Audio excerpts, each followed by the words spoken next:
I've been working for the Centre for 18 years now, so I've been through a number of different European projects, and as Derek said, we learn every time actually on how we improve and how we listen to customers and listen to policy and actually try and have more of an impact every time. So I'm going to tell you a little bit about Social Business Wales. Derek stole some of my thunder, but I've got to forgive him, he's my boss, so I've got to do that.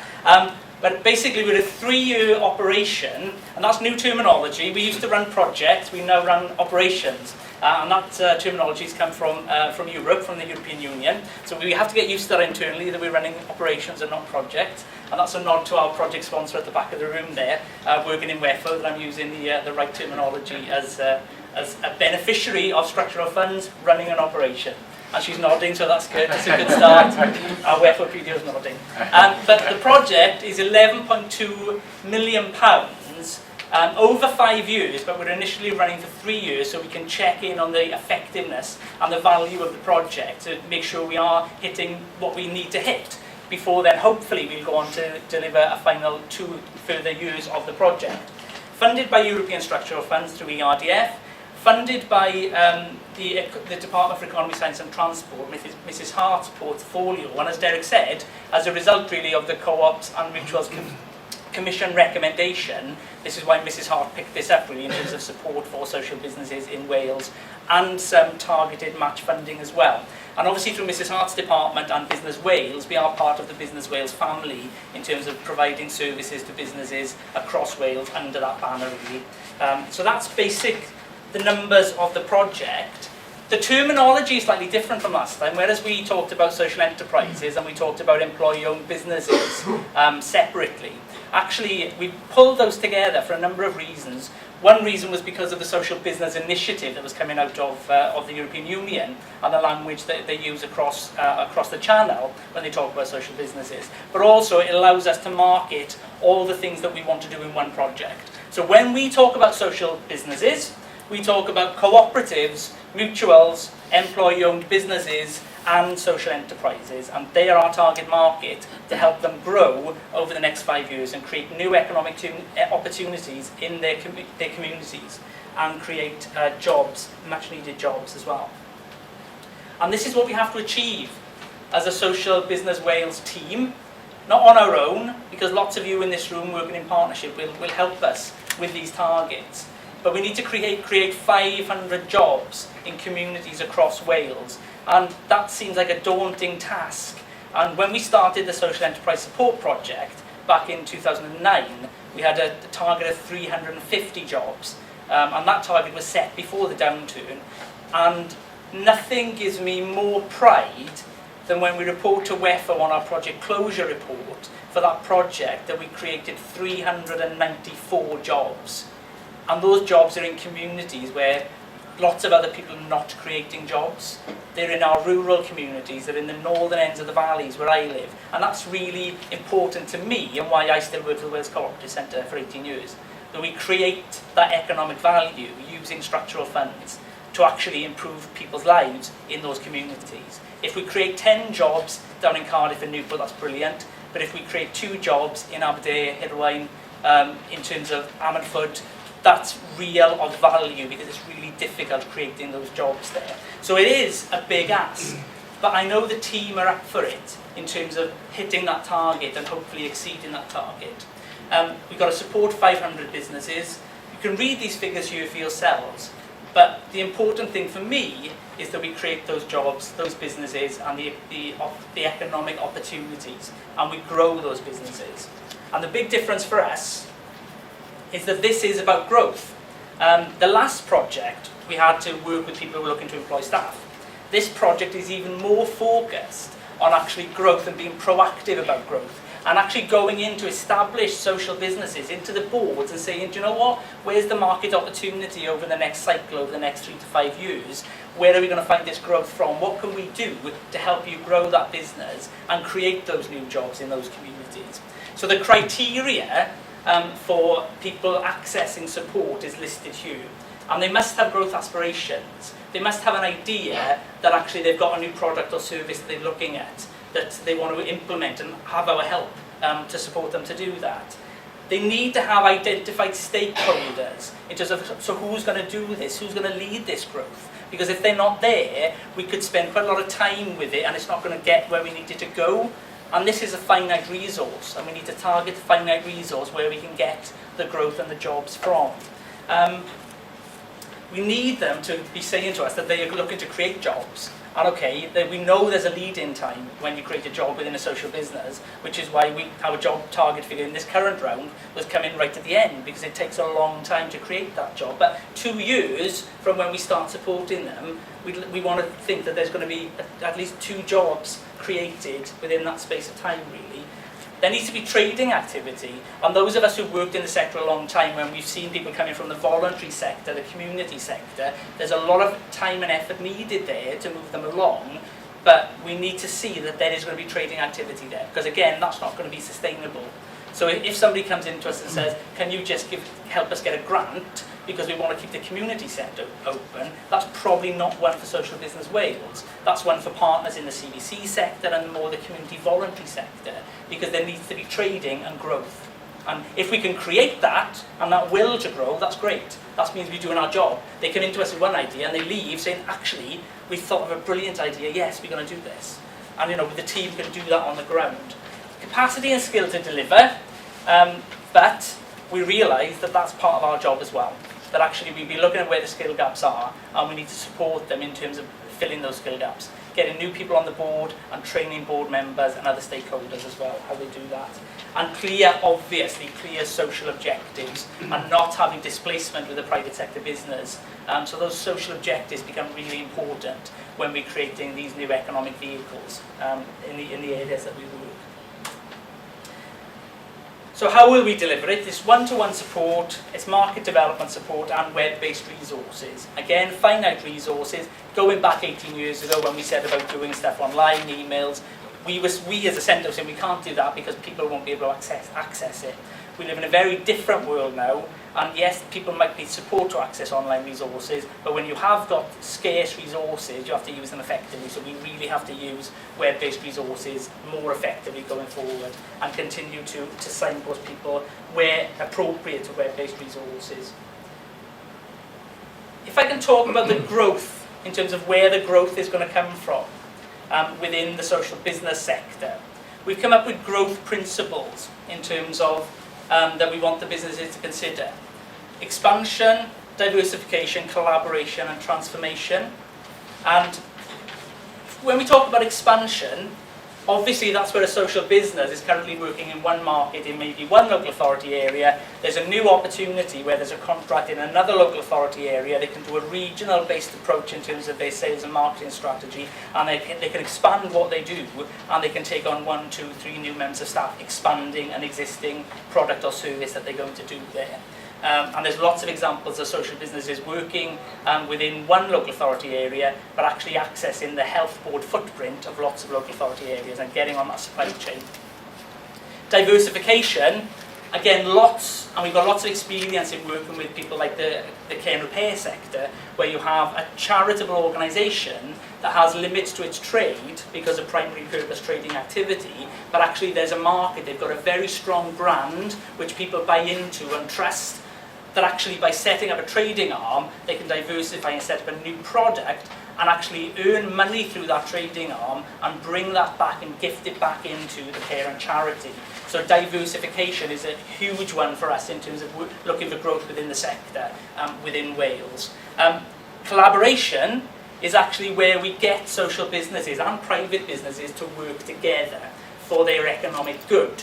And there's examples here in terms of where social businesses can't get on the supply chain if we use a health board, for example, because the health board wants to contract with 5 organisations, but if they come together to set up a new consortia cooperative as 5 or 6 social enterprises on their patch, they can get into that supply chain and they can get that money back to the coalface, back to where they're supporting in those communities. Collaboration also from the private sector.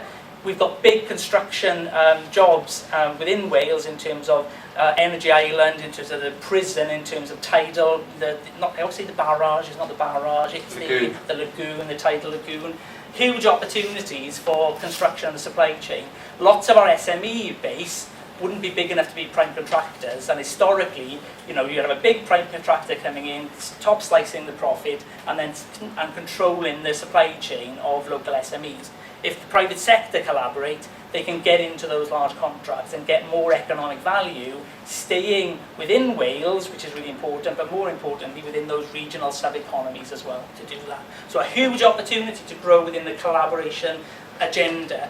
The last one, transformation, and this really excites me because there's lots of ways that we can transform one business model into another one to get growth. The obvious one, the one we've got experience in, is private businesses where the owner wants to leave. And instead of selling the business to a trade sale or an outside person from Wales, or in some instances there's no trade sale and that business would be lost, we will say, well, why not transform that into an employee-owned business or a worker cooperative?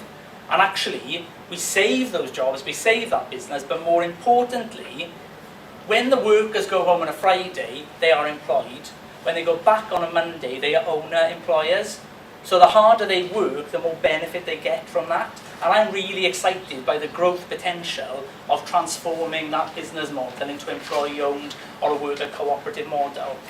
There's loads of other transformations that could go on here. We had one, I won't give the name because it's client confidentiality, but we had one conversation this week of a community interest company that had set up a trading arm. The trading arm was going through the roof in terms of the sales, in terms of providing technical support. And what they said was, you know, we worried now because this trading arm actually is engulfing what we wanted to do as a community interest company.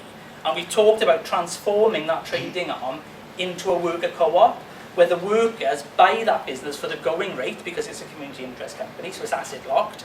They go off and develop that market as a worker-owned cooperative and grow it and have new employees, and the money goes back to the community interest company to set up something else. So transformation can happen anywhere really in terms of getting growth and the different things that we want to achieve within Social Business Wales. So 4 areas and pillars of growth that I'm really excited about and being proactive on where that growth is going to come from and create jobs. I'm not going to go through all this because it's really warm in this room. Or is it just me? You look warm as well. I'm down here with my jacket on, with the sun on my back. I'm really hot. So I'm not going to go through all the one-to-one support there.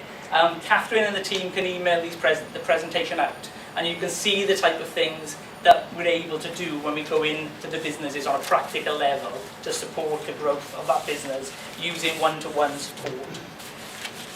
Market development. This is one of the things that we've learned from the ongoing evaluation of our previous project, is that the previous project was reacting when people came in to us and say, will you help us? And we said, yes, we'd love to help you. And that's been great. We've created 394 jobs. But the evaluator said, actually, there's lots of opportunities on the fringes of the sector that there's no resource to support. So actually what we've been able to do is create 2 market development advisor posts that have got more flexibility in looking and developing markets and handling those markets and linking them to the social businesses to be more proactive. So previously, in the previous sector, for example, you know, things like community energy is huge, but as a business support project, you can do very little for that early stage pilot idea. So within this project, we've got resources, those 2 resources that can look at piloting ideas where there's growth markets. And other things that we would continue to do is regional networks. And I know some of you here today have gone to our regional networks in the past. So really strengthen those for inter-trading between our social businesses in the 3 regions of Wales. An online business directory. We've got a list now of social businesses as a result of the mapping exercise that we launched earlier this year. We need to keep that up to date, and we need it to be the go-to place if local authorities or anybody commissioning wants to go and find out where the social enterprise, the social business is on their patch. So we can do that in terms of stimulating market demand really. And the top 50, when we do the next mapping exercise, it would be nice to sort of publish a top 50 of the largest social businesses in Wales in terms of, and keep that going so we can almost test ourselves really in terms of where we are as social businesses against our contemporaries. So there's some ideas there in terms of market development, but the big thing is we've got people who can support and elbow in and help the new market to develop and help the business then get into that marketplace to do that. Web-based resources, obviously Business Wales, there's a Social Business Wales website as well, and there's our website. There's lots of other websites out there as well that can provide support from government in different departments. I haven't listed them all there, because obviously we want some go-to places, and go-to places in terms of web resources, Business Wales, Social Business Wales, and the Wales Co-operative Centre initially in terms of where we get those web-based resources, and some really good tools for people looking to set up initially on what they can do to set up their new social business. Social Business Wales delivery team, we've got 5 business information administrators, and they answer the phone back in the office and provide over the phone information, help and advice and guidance, and they refer out to other organisations, and they obviously take the referrals and administer them internally, and they do all our monitoring function and our administration function to make sure that our key customer in terms of Welsh Government are happy with what we do as a project. So they've got a really key important job. Our business advisors across Wales work in 3 regions, and they're using a regional approach in South East, South West and North in terms of doing the actual helping people out there like yourselves and other social businesses, and our 2 market development officers, and also currently 24 external providers that are on our framework agreement. And we've had agreement from WEFO that we can carry our existing framework into the new project because it was properly procured just over a year ago, so that means we can hit the ground running and we don't have to go off to market now. But what we said is to give new entrants a chance to access new structural funds, and we'll go back to market come Christmas, and we will then issue new contracts to new framework providers from the 1st of April next year. So there will be procurement opportunities later on this year. But that's our delivery team, the core delivery team. And next year, just to give you a kind of heads up in terms of where those procurement opportunities will be, this may change, but at the moment we're looking at 3 frameworks in terms of organisational development, which is the pure business support bit that we would procure out, legal services in terms of advice around cooperatives, mutuals, and the highly technical bit around structures, and HR and training. So we're looking at 3 frameworks and having a list of organisations that we can draw down under those 3 frameworks. So there will be procurement opportunities and market opportunities under those frameworks. And look out for the notice going live, hopefully just before Christmas, for those opportunities. Referral points for people and organisations that this intervention isn't right for. And talking to Adam earlier, it's not they're not right for us, it's we are not right for them at this point in their development. Then we need to refer to partners within the sector to support them to get to the point where hopefully they will be ready to grow. And obviously, as part of the Business Wales family, the referral point is into Business Wales, but also local CVCs, local authorities, and those online resources as well. And our business information administrators, those people who answer the phone, are busy collating all that information as we speak, really, and we'll be ringing CVCs and local authorities and saying, who should we send to, is there a resource there, and putting that intelligence together, really. So that's some basic referral points. Partnership working, I'm not going to go through that whole list, but when we started this process, seems like a long time ago, I think it was probably almost 24 months, but definitely 18 months ago, and we were having conversations on how we could bring another key lesson from previous working, that people providing finance closer together with people providing development support. And as part of our partnership working, that's still a key thing that we want to achieve next time. And we will be looking at how we do that. And we've just listed some of the partners that we've worked with to date. There will be others as well. But some of you are in the room today. And we have to work together in terms of ensuring that we provide a really good service that can be responsive to changes as they happen, really. So we will be in touch in terms of how we're going to work more closely with our partners there in terms of delivering Social Business Wales. Just a request for information. Currently, if people want direct support, they can email us, they can go on the website, there's a form to fill in on the website, on the Wales Co-operative Centre website, or they can ring through, or they can ring Business Wales on the 03000 number as well, in terms of access and support for their social business. And I think that's me done, Derek, so I'm going to hand back to you now. Thank you very much, Glenn. Thank you.